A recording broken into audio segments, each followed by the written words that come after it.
For sure. We kind of early Ours on. is odd. Ours is odd. Much of the Yeah. Well, it used to be that we waited, you know, because the old board has Yeah. like one. We're ready. Okay. Good morning, and I'd like to welcome you to the Tuesday, March 12th, 2024 regular board meeting for Tuolumne Utilities District. Director Balin, would you lead us in the pledge of allegiance, please? I pledge allegiance to the flag of the United States of America, and to the republic for which it stands, one nation, under God, indivisible, with liberty and justice for all.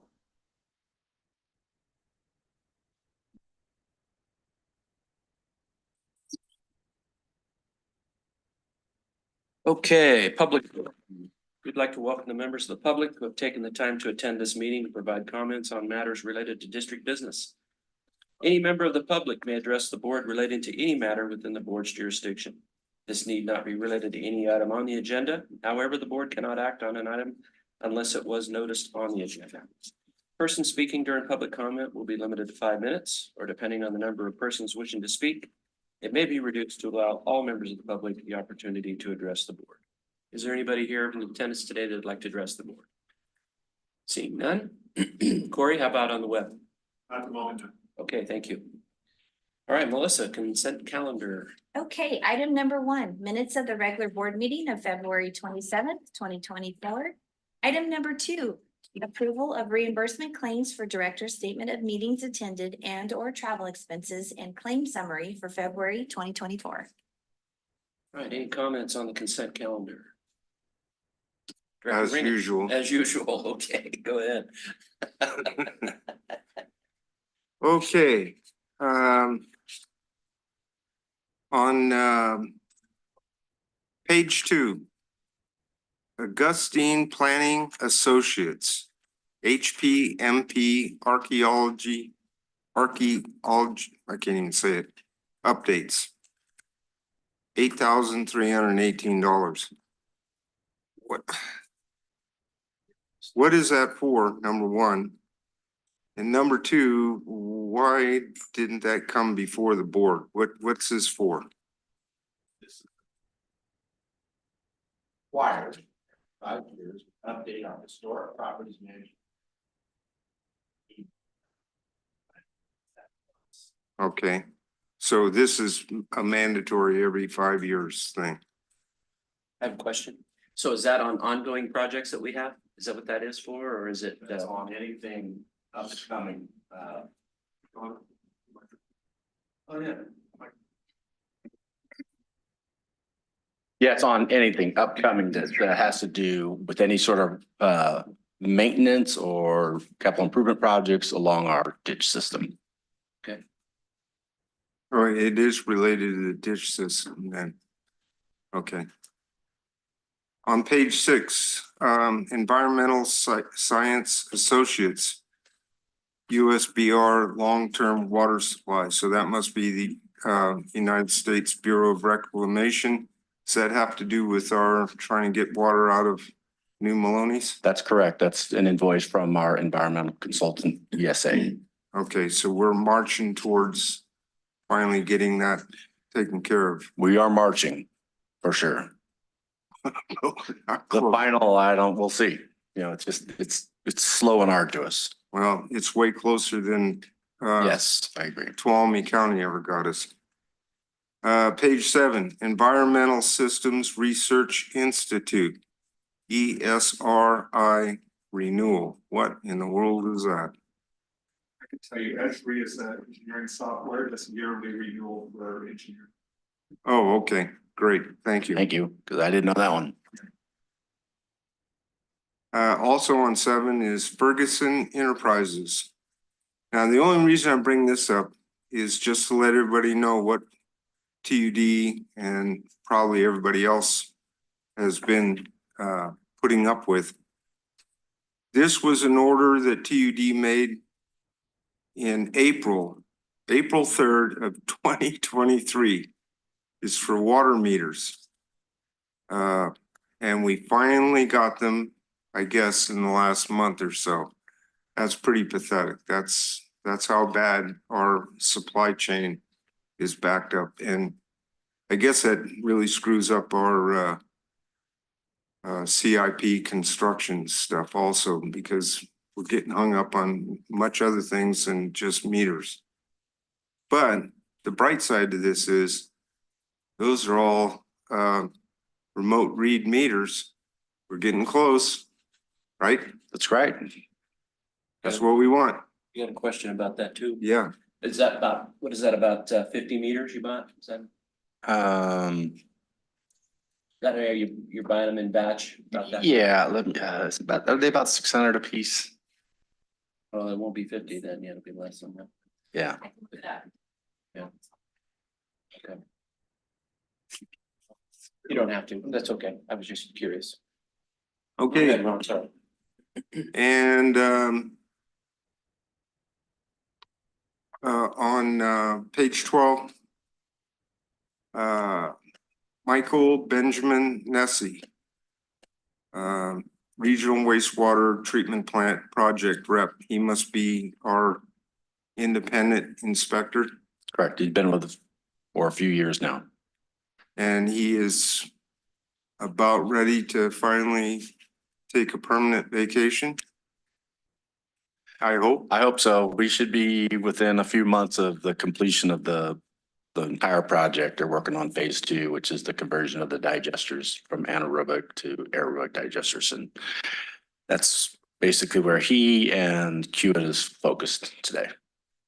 Okay, because kind of got a little acid indigestion once again. Seems to happen just about monthly. I saw earlier in the claim summary, Hewitt infrastructure, $681,912. I get a little heart fluctuation, and us old guys can't handle that when I see those numbers. So Well, all right, I believe that's, we're into the grant funds now, so are we? Yeah, it is through grant funds take a now. Pepto-Bismol for that one. Yes. Well, as long as I don't have the big one. Okay, thank you. That's it. Okay, any other questions regarding the consent calendar? Okay, we'll open up to public. Anybody want to comment on the consent calendar? Seeing none here in the audience, how about on the web, Corey? No. Okay. All right, then, if we don't have any changes, I'll entertain a motion. Say that again? If we don't have any other questions, I'll entertain a motion. Oh, okay, I'll move. And I'll second. Okay, it's been moved and seconded to approve the consent calendar. All those in favor? Aye. Aye. Oh, roll Opposed? call. Oh, you want roll call? Oh, we don't. Today. Director Jacobs is absent, correct? Okay. Okay, all those in favor? Aye. Aye. Opposed? None. Passes 4-0. My apologies. It's okay.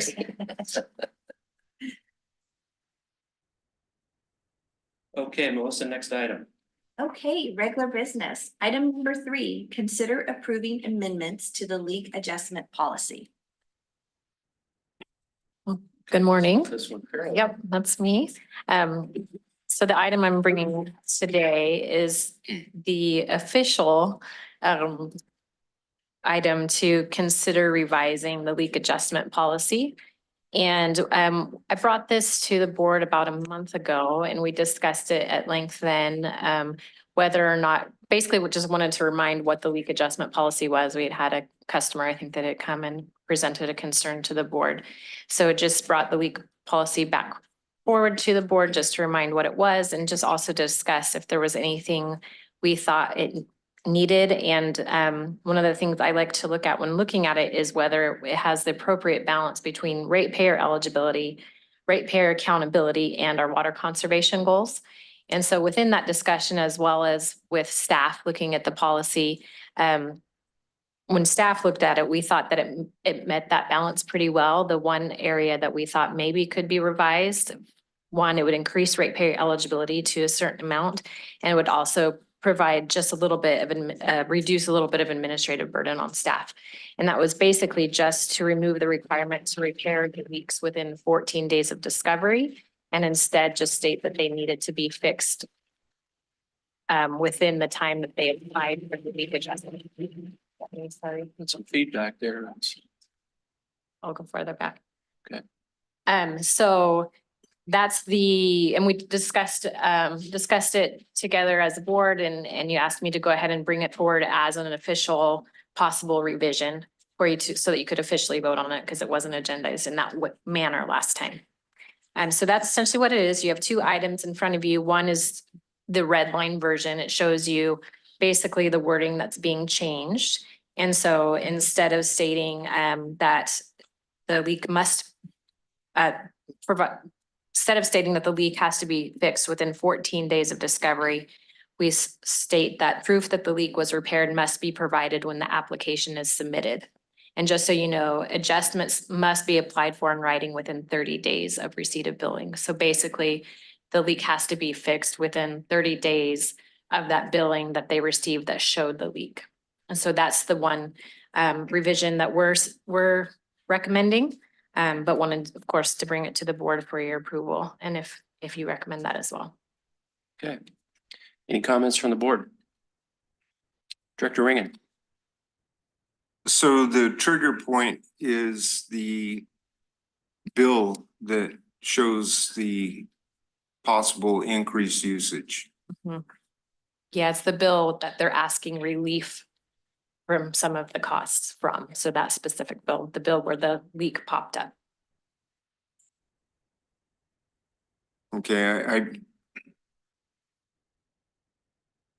this, how do you feel this is gonna work, Mr. GM? Well, I think it's gonna work just fine. I don't think there's gonna be any real significant impacts. I mean, we don't field very many of these things in a year. So from a fiscal impact, I just don't see much of an impact. In times of heightened awareness because of drought, we'll be paying much more close attention to these sort of things. But I think in the long run, this has a bit of a benefit to the customer that's affected and a benefit to our customer service reps who have to manage it. So Will we be able to cut the time down that the leak is active once we get all of the remote read meters in place? that will definitely help a tremendous amount. I want to say we're just a few thousand shy of being 100% of auto read now. So out of And 14 says. most all of those are in the difficult to get to areas, right? Correct. As well as I think the areas that have the most absentee folks, you know, they're Second homes and second homes, yeah. Yeah, they coincide with each other, but yes. Okay, thank you. Any other comments? Director Balin. Yeah, thank you, Carolyn. And number 3 on the resolution, when in the red, the language says proof that the leak was repaired must be provided when the application is submitted. And the deleted verbiage is must be provided that the leak was fixed. Okay. So let's say the property owner repairs the leak. How do they show proof? What happens often is they will show a picture. So I've seen that specifically. They'll show a picture of a fixed pipe. And then our operators do go out and especially with the radio read meters, we can tell exactly when it was fixed. Okay, so they kind of sign off on it more or less? They do. Okay, Yeah. thank you. You're welcome. Great. No further questions. Anything else? Director Boatright, you got anything? I'm curious as to what the timeframe, say, if a leak started on the first day available, which would be the day after a billing cycle read of the meter, how long could that leak go for? That's a good question. One thing I can tell you kind of the difference between is our old policy and what our new policy as far as what that lag time may be.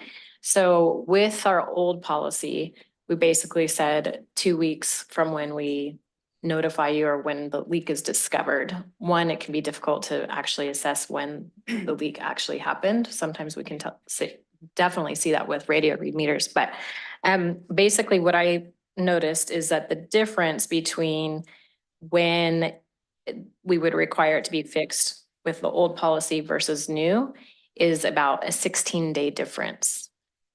I don't know if that helps answer your question. So I was kind of curious as to the overall, would that actually be a 75-day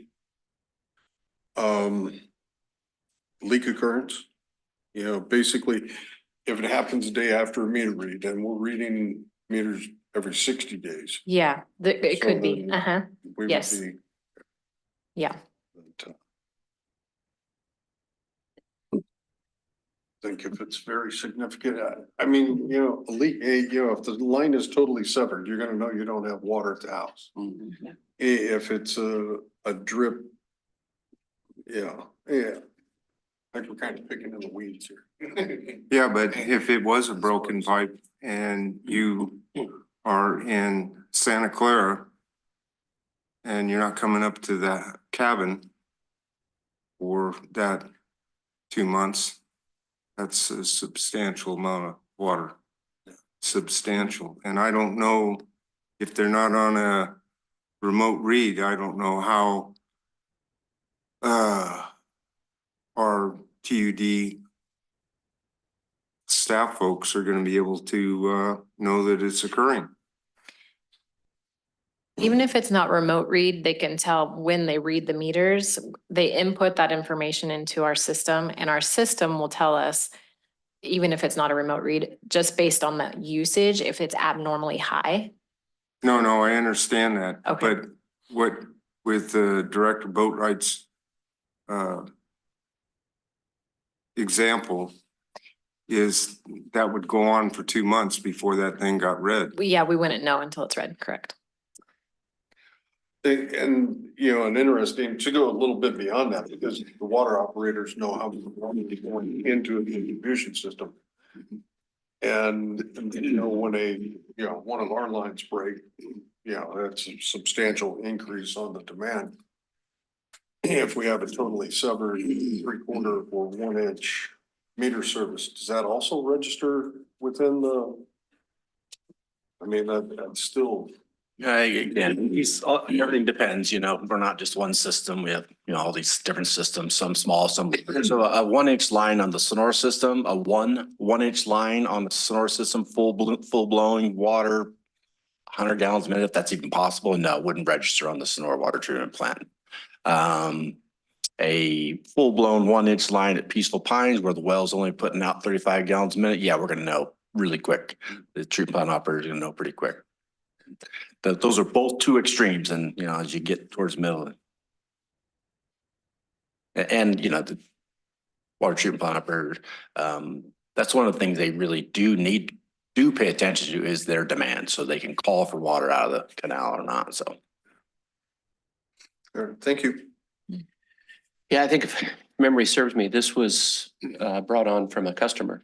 This was customer generated this potential change, and it wasn't from staff. So it's I believe it was designed to be a little bit more of a relief for customers to apply for relief on their bill when they've experienced this type of situation. And so I think if we look at it from that standpoint, because I guarantee you, TUD has many customers right now who have small leaks, and TUD nor the customer are even aware of it. So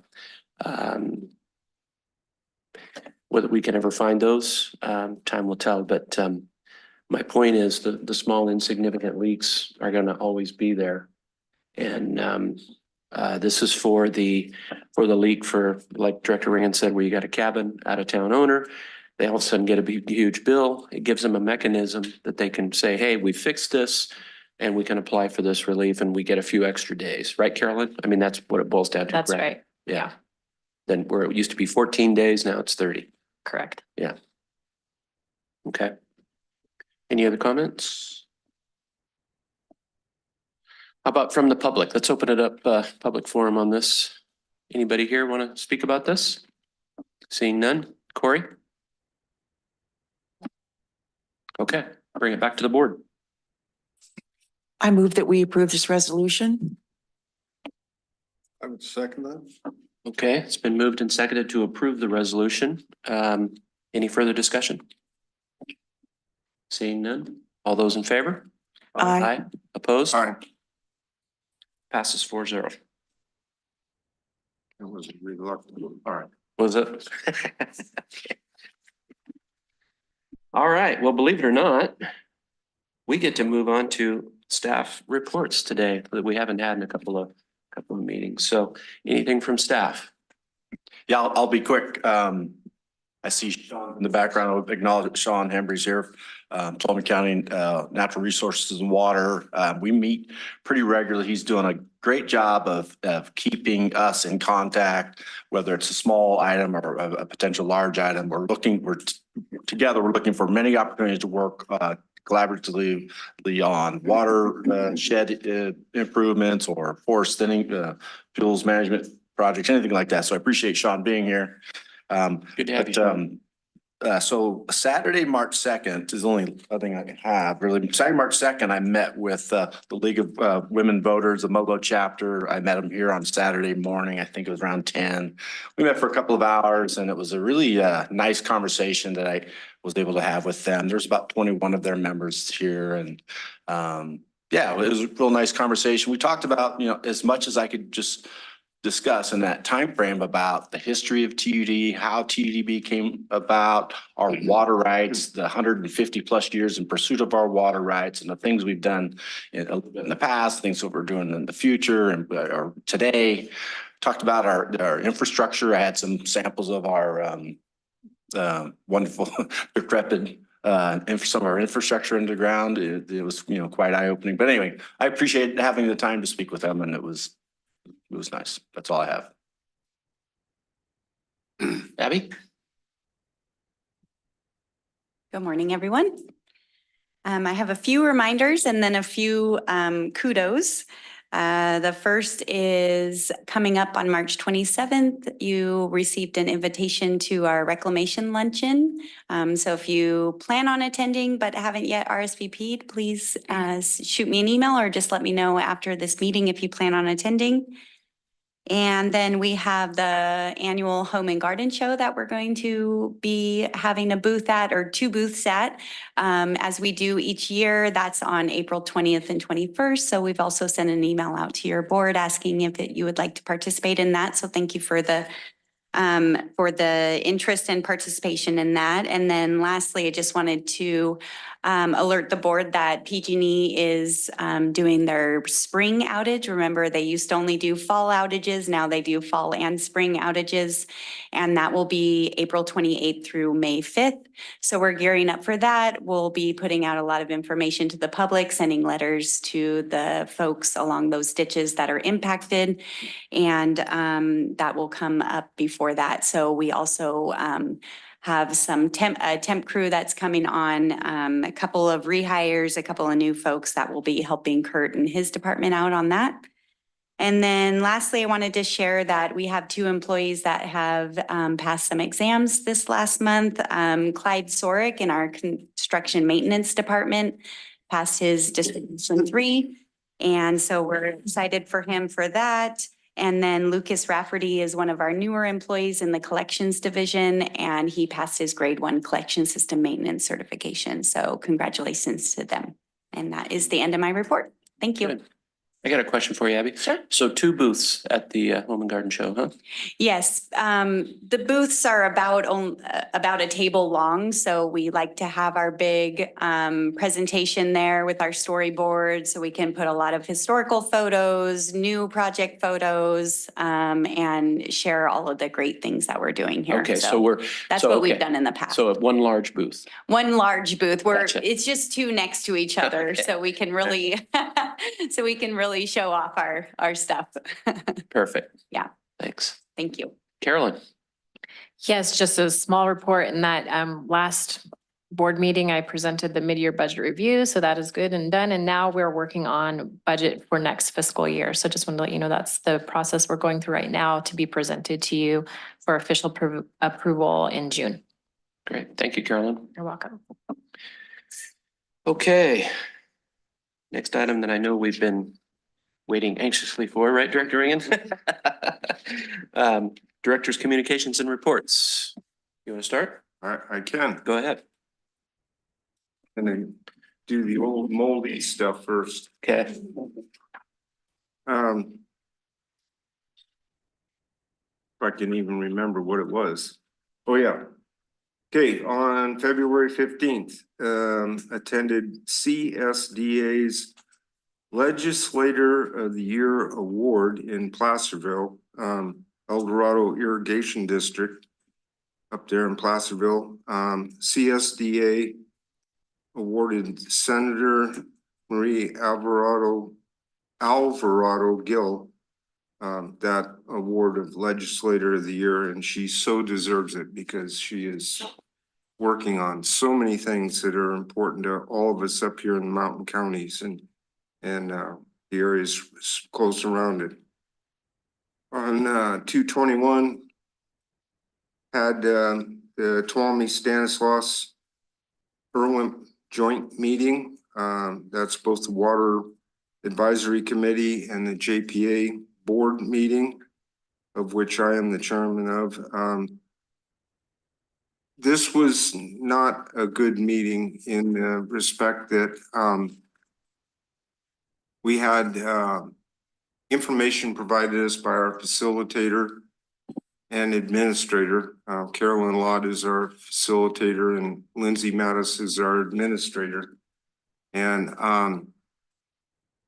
they brought up a new situation, if you want to call it that, program that's coming down from the State Water Board. And what's troubling about it is that we have been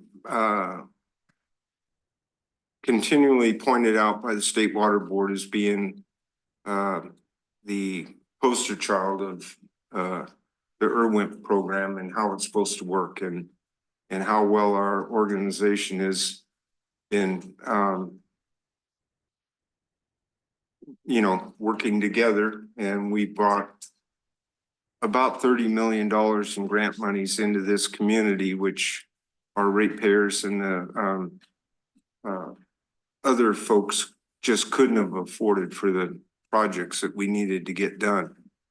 But they have this new thing where, a number of years ago, they took us out of the watersheds, meaning the IRWIMPs groups, and put them all into what they call the mountain counties, which is a long distance encompassing probably 11 different IRWIMPs in several different watersheds. And then to add insult to injury, they allotted the least amount of grant monies to our region. And yet this is where the water comes from. So any rate, they're now moving us back to watersheds, which I agree with that. That's where it should be. But they're talking about providing block grants. That's what they call them. And this new program, which they won't give us any information on. So I think what this is, I know that I've been following this in detail for a long time now. The legislature here in California has not been happy with the IRWIMP program because we have several IRWIMPs throughout the state that are not performing well at all or not performing at all. And so they've been wanting to do away with the whole program. And I think with this budget disaster from Governor Newsom and gang, I think they finally have come up with the excuse. And so what's scary about it is that they're now trying to meld the irrigation districts into the upstream IRWIMP groups and all that, and you know where the money will end up. It won't be up here where it needs to be. It'll go down the valley and to the more urban areas where the votes are. So we're watching really close, but what's really irritating is they will not give us any information whatsoever, even when directly asked a question. How is the new program supposed to work? We're interested in getting involved in it, but what do we have to do? They go dead silence. So I'll keep you informed. I've got my friend Dana Jorgensen. Called him immediately after that meeting and told him about it. And this thing must be pretty well covered up because it's been over 2 weeks. And even though I saw him at the TUCARE meeting on Saturday, I could tell he didn't really want to talk to me. So he doesn't have any information. And but as soon as I got it, you'll get it. But that would be a huge setback for us up here because we've been doing really good bringing in OPM, and to have it go away, it's going to slow down a lot of our needed projects, which we don't seem to have a lack of. And then on Ron, may I interrupt you for a minute? Sure. Yes, would you please explain to the public what OPM is? other people's money. Okay, on 223.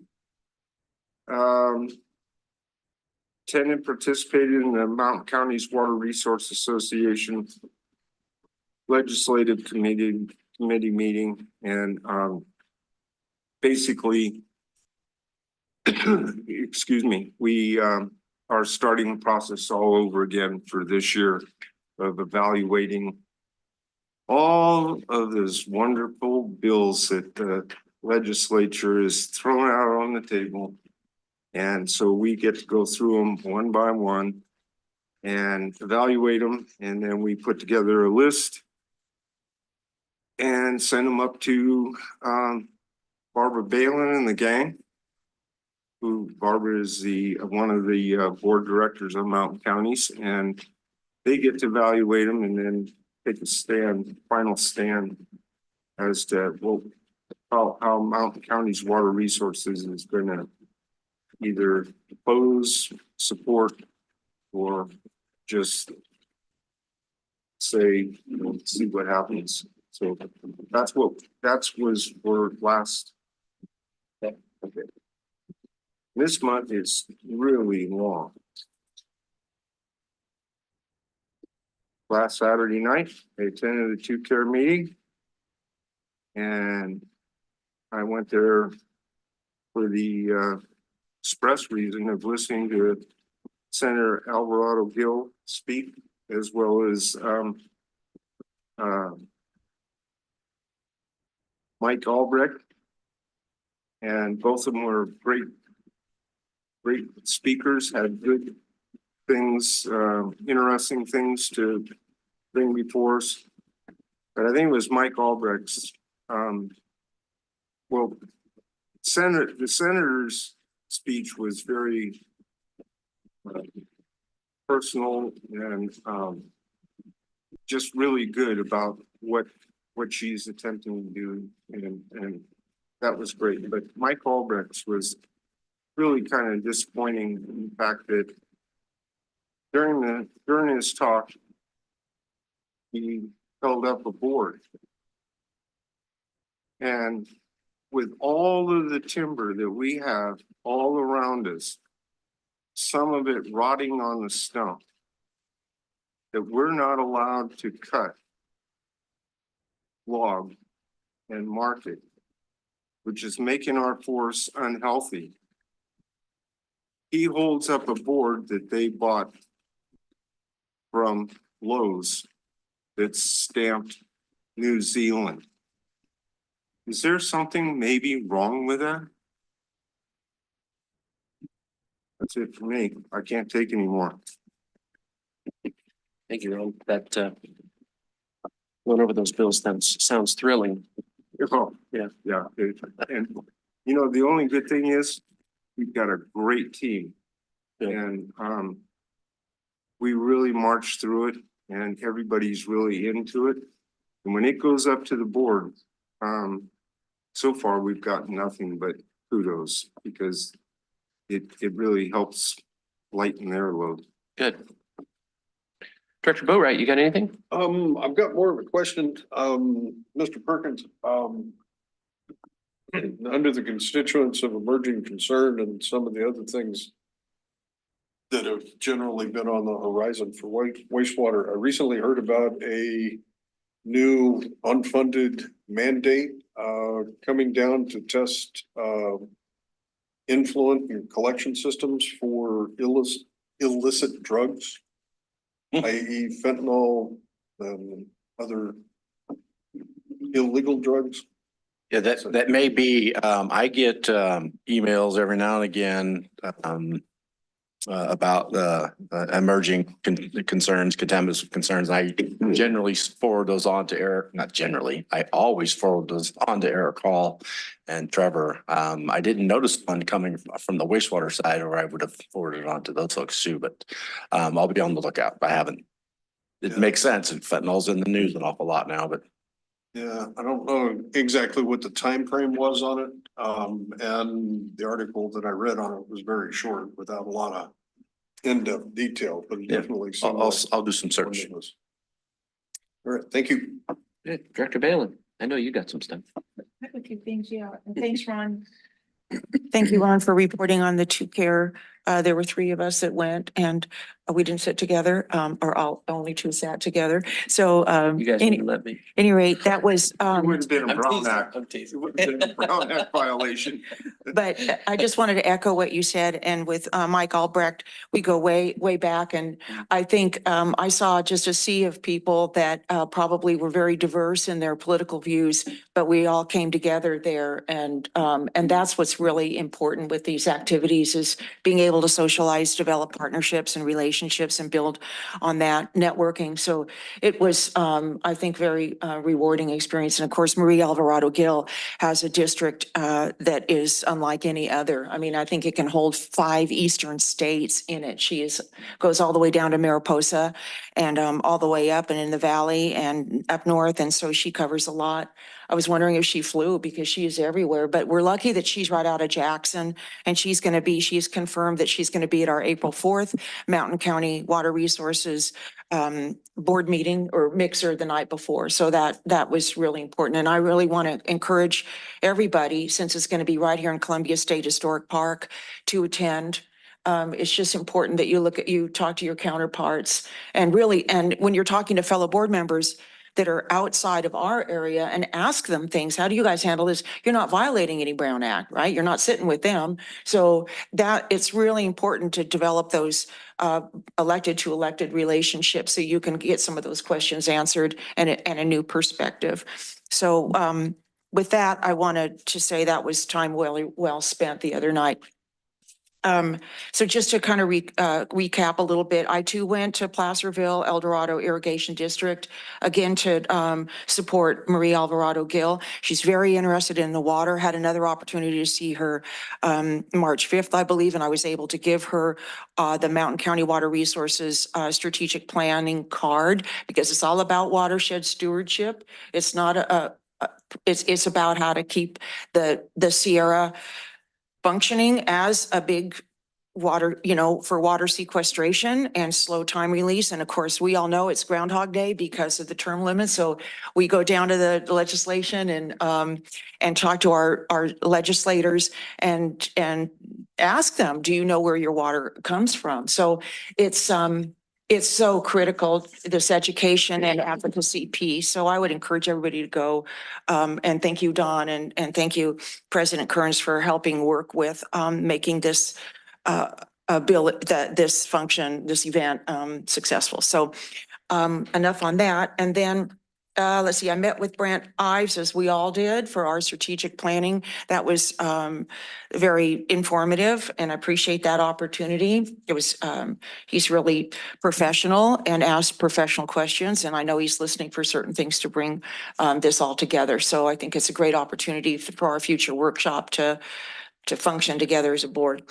Let's see, oh, I gave a presentation to the Aronos Club, which I have to say, if you say Aronos Sonora, that's a palindrome, right? Because you can spell it the same forwards and backwards. So, anyway, so my mind works. Okay, so what I talked about, and I think that this is important for all of us, is protecting a legacy water system from wildfire.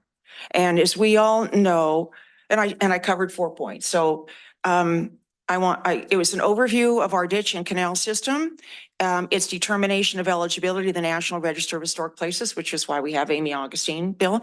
The management changes over time and protecting a legacy water system from wildfire and why it matters. So I ended with our grant, $250,000 that we received, which is a twofold grant, and it is we received at the end of 2023, I'm pretty sure. So, and it's the Community Wildfire Defense Fund. And I'm very proud of TUD for going ahead, because even with the RWM, that does not prevent TUD from taking county leadership initiative and going after stuff that's going to protect our raw water infrastructure. So I am really proud of our leadership. I know I've heard, well, why don't we just let the county do this? Well, good. We need all hands on deck as far as I'm concerned. So I just want to say, if you haven't had a chance to cruise this, you don't have to read it verbatim, but it focuses on vegetation management component and a wildlife and all the other non-consumptive values component. Okay, so that means all the things that this system, all the values that it has in addition, and why we need to protect it. So I got a very nice thank you from the Aronos Club, and they said it was a good packed audience, which, you know, was like 10 chairs. No, it was a little more than that. So what I want to stress here is the fact that people didn't seem to be in any hurry to leave once I finished my PowerPoint. And that, I know I've given lots of PowerPoints through the years, and they wanted to hear more. They were very interested in how can we help? How can we connect with our water system? And one person who lived here all her life said, I learned more about our gravity fed water and what it could do for us than I have ever known before. And so I did not hear questions like, well, that's my private property. I'm not letting anybody, you know, I don't care. That's the dead deer. I'm just going to stay there. You know, I did not hear any of that. I heard more of a, how can we be involved? How can we help? How can we learn more? How, and how can this help the high fire danger on my property? So I was very impressed at the caliber of the audience's interest.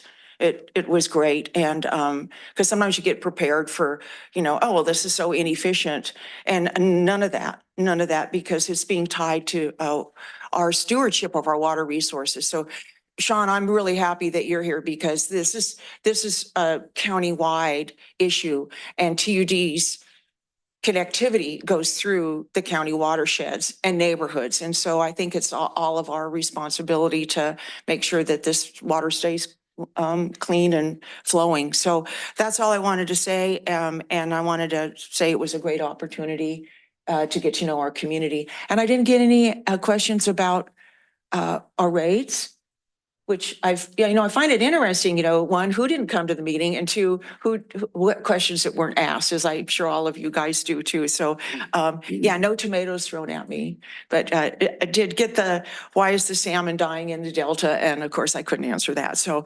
you know, but hey, people are thinking, and that's what counts. So that's it. And I'll be able to give this talk again for the Tuolumne County Historical Society here coming up tomorrow, I think.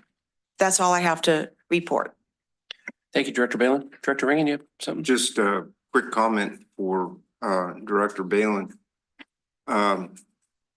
I don't remember exactly how far back, maybe a month and a half or so, Abby sent out a email to all of us with a really good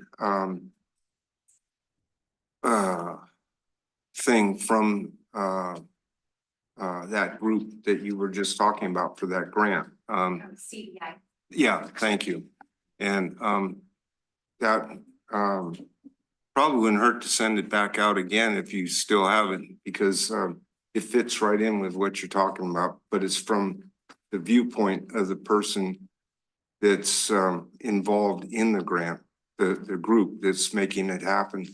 So I didn't realize it went out to everybody. It was Emily, the Emily that went through you email. Is that what we're talking about? She called the Uronos Club and maybe she was checking up to see if I really did the PowerPoint. I don't know, but I think you're talking about a related item, but different. I think, Ron, you're talking about the CBI Institute newsletter email about the legacy water system and Right. about the flume system, and then the work that they're going to be doing right, with EN2 on the grant that you just mentioned. yeah, So yes, I That's can it. resend that out. yeah. Yeah.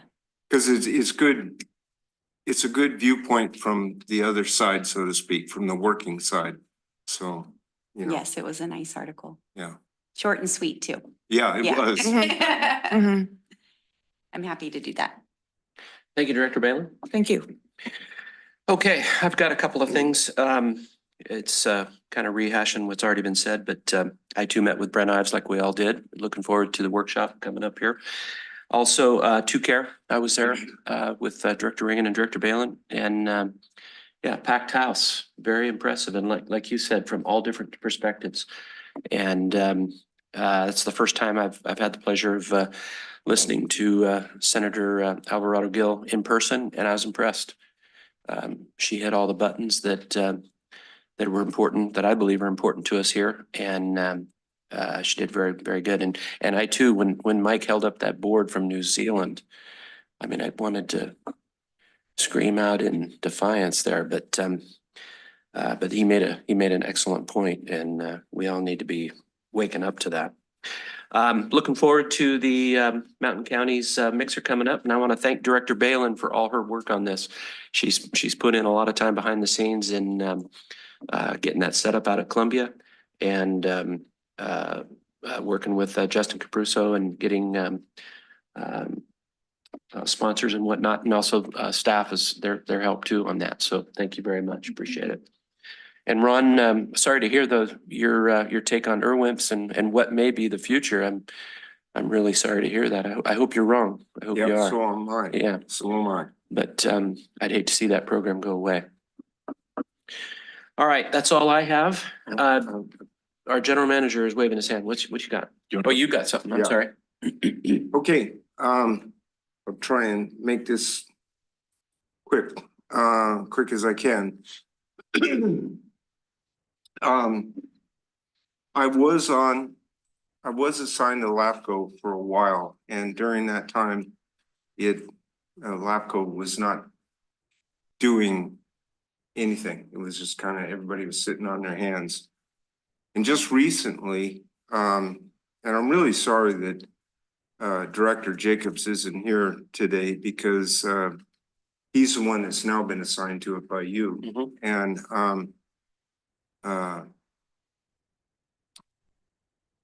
they suddenly have taken on several very contentious, I think, but at least important things. And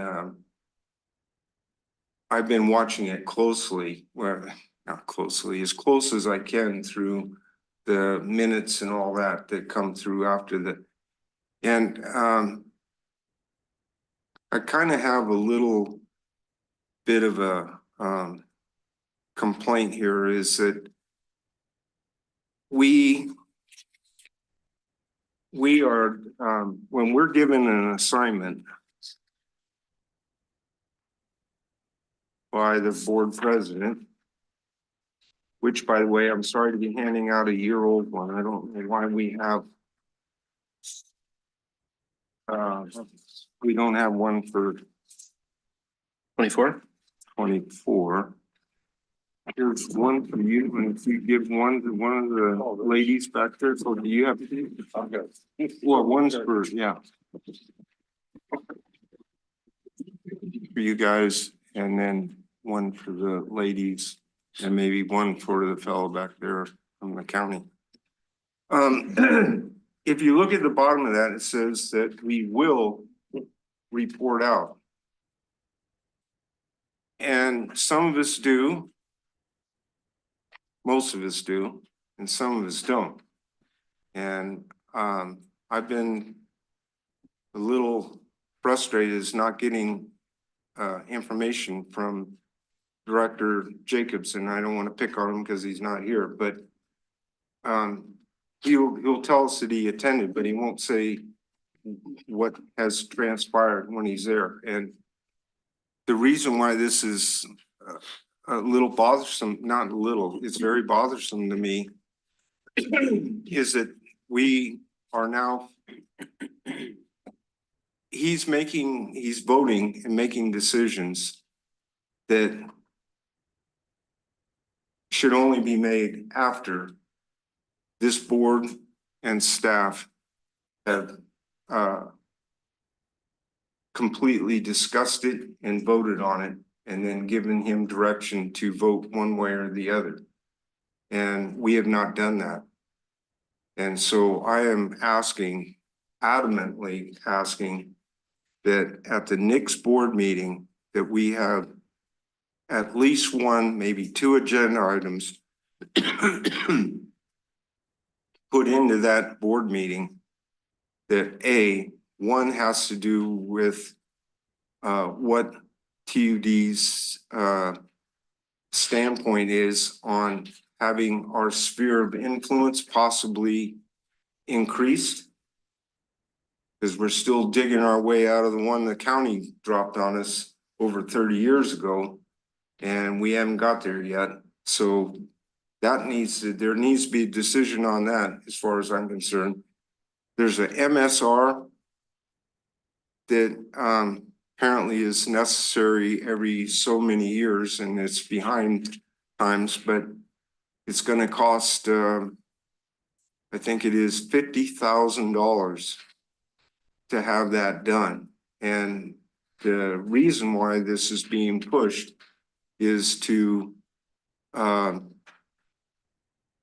guess, I'm just, because I haven't been at the meetings, I'm just reading minutes and listening comments from a couple people that do show up at the meetings, that there's a attempt going out there to have TUD acquire Jamestown Sanitary District. And I don't know about the rest of the board members. I don't know about staff necessarily. I think I do. But I know this board member says, no way in heck do we want to take on Jamestown Sanitary District. They've got a bunch of problems, number one. Number two, they've always wanted to be their own little fiefdom. They've always done everything just the way they want to do it. And I'm good with that. They can just continue doing that. But it doesn't, my opinion doesn't matter. Where I'm going with this is that this board has not voted, not had an in-depth discussion with staff to decide exactly what is acceptable for the direction of TUD, and then to provide that information and direction to Director Jacobs, so that when the votes come up, he votes in the proper manner, because he's only one director. It takes 5 to come up with a decision along those lines. And so that's what I would like to. And also, if it's at the next board meeting, we will have our legal counsel available to guide us also if there's any issues. The other thing that I'm not sure that Director Jacobs realizes is that he is not as a single person sitting there on that board, the LAFCO board. He is representing all of the special districts here in Tuolumne County that joined up to be on LAFCO. And my question is, has he consulted and talked with the rest of the special districts to find out what their standing viewpoint is on various things that are now coming up before the LAFCO board to be voted on? And if not, then it's high time for that to occur, because TUD was the first one to have a representative on that board. In another couple months, I believe it's Groveland will have.